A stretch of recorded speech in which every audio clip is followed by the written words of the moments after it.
साठी शिक्षणाची दारं खुली केली अशा थोर महिला शिक्षिका क्रांतीज्योती सावित्रीबाई फुले यांच्या जयंतीनिमित्त एकत्र जमलो आहोत। आपल्या जीवनाचे रान करून सुखी संसाराचा त्याग करून प्रत्येक महिलेला शिक्षण मिळावे यासाठी संकटांना सामोरे जाऊन प्रयत्न करणाऱ्या थोर व्यक्ती पहिला महिला शिक्षिका क्रांतीज्योती सावित्रीबाई फुले यांना मी नम्र अभिवादन करते। ज्ञानबंदीच्या साखळदंडाने जेरबंद झालेल्या महिलांना ज्ञान संवर्धनाची प्रहात प्रदान करणाऱ्या म्हणजे सावित्रीबाई। धर्माच्या नावाखाली समस्त स्त्रियांचे भविष्य नाकारणाऱ्या व्यवस्थेविरुद्ध बुलंद आवाज म्हणजे सावित्रीबाई।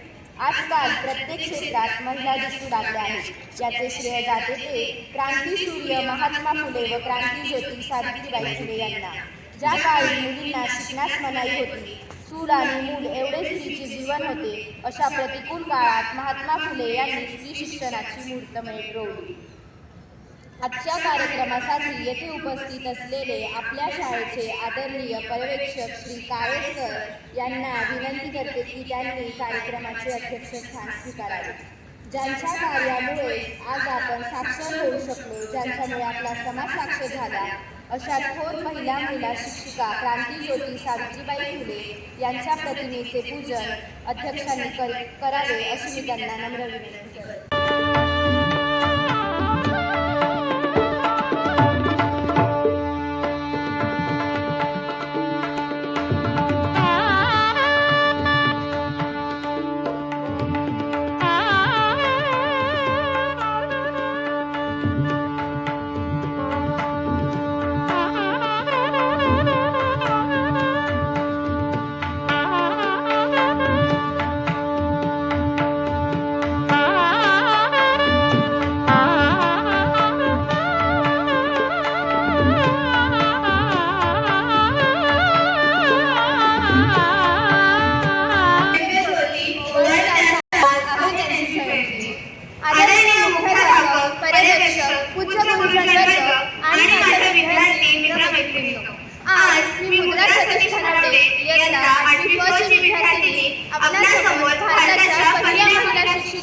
क्रांतीज्योती सावित्रीबाई फुले यांच्याविषयी माझे मनोगत व्यक्त करणार आहे। थोर समाजसुधारक महात्मा ज्योतिबा फुले यांच्या पत्नी सावित्रीबाई फुले यांचा जन्म 3 जानेवारी 1831 रोजी सातारा जिल्ह्यातील शिरवळ पासून जवळ असलेल्या नायगावच्या खंडोजी नेवसे पाटील यांच्या कुटुंबात झाला। त्यांचा जन्मदिन बालिका दिन म्हणून साजरा केला जातो।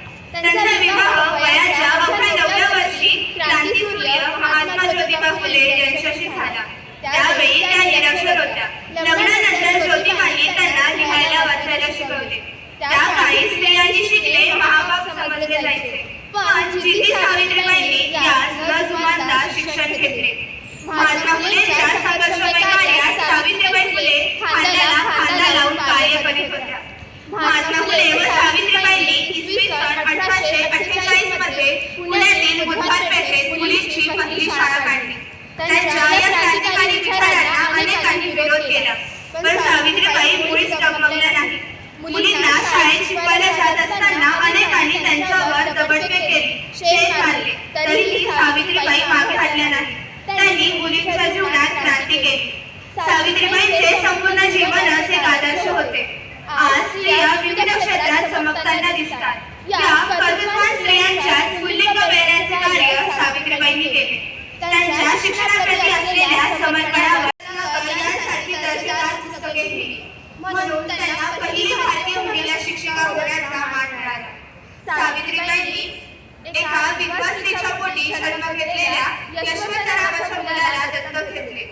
अखेर 10 मार्च 1897 रोजी प्लेग पीडित रुग्णांची सेवा करताना त्यांना प्लेग झाला आणि वयाच्या 66व्या वर्षी ही थोर ज्ञानमाऊली काळाच्या पडद्याआड गेली। आज सावित्रीबाई जरी आपल्यात नसल्या तरी त्यांचे विचार आपले रोम भरून टाकतात।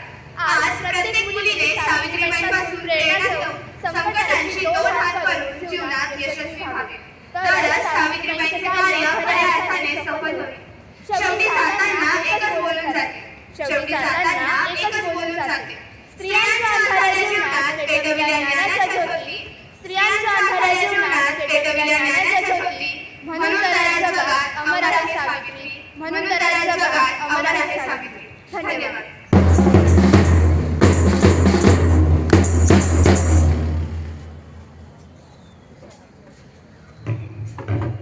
धन्यवाद.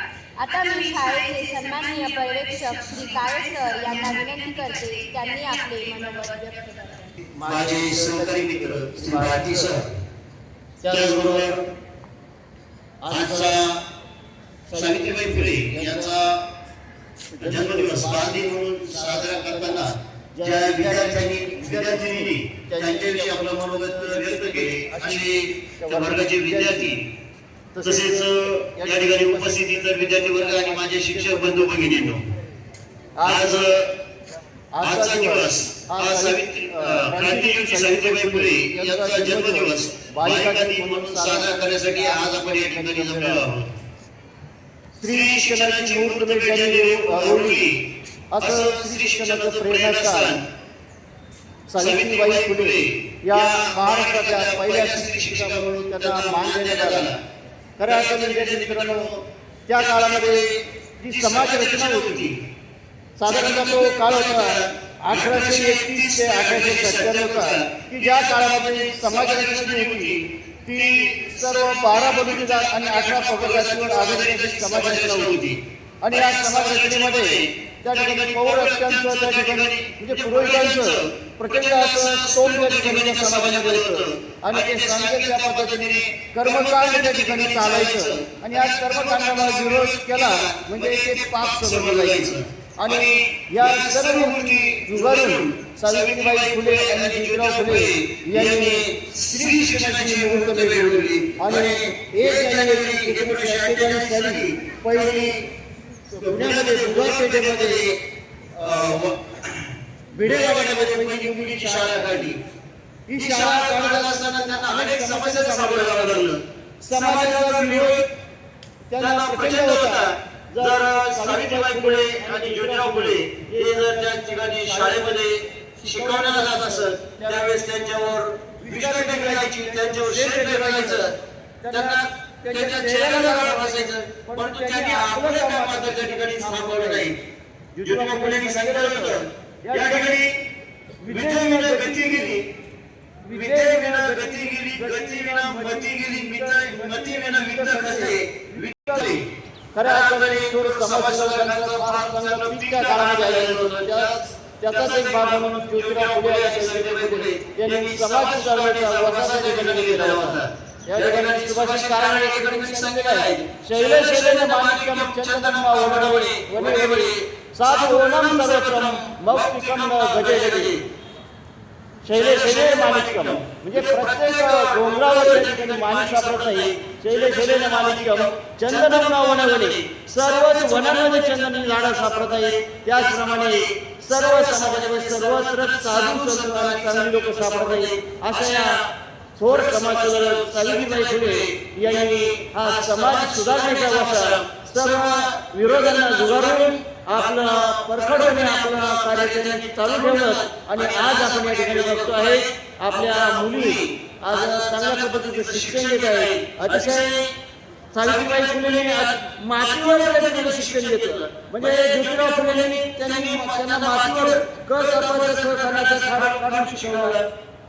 काठी घेतली, झाडाच्या खाली बसून त्यांनी त्या मातीवर काठीने पूर्ण दाखवलं कापाचा कसा काढायचा, खणाचा कसा काढायचा. गावात पाट्या सुद्धा नव्हत्या, पेन नव्हत्या, पेन्सिल नव्हत्या.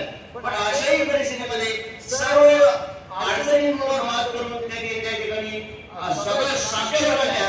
आणि त्या ठिकाणी महिला साक्षरीकरणाचं काम त्यांनी हाती घेतलं. आणि आज आपण पाटी पेन्सिल पासून कम्प्युटरचा माऊस हातात घेणाऱ्या महिला आपण बघतोय.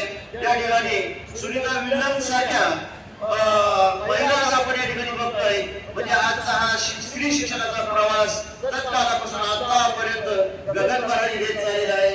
आज आपण या ठिकाणी एवढ्या मोठ्या संख्येने मुली शाळेमध्ये आहोत. पण आपण खऱ्या अर्थाने एक वृत्त त्या ठिकाणी मांडायचं आहे की शिक्षण घेत असताना त्या ठिकाणी मी अतिशय चांगल्या पद्धतीने वर्तन या ठिकाणी करेल. कुठल्याही प्रकारचं शिक्षण घेत असताना चुकीचा गैरमार्ग मी अवलंबणार नाही.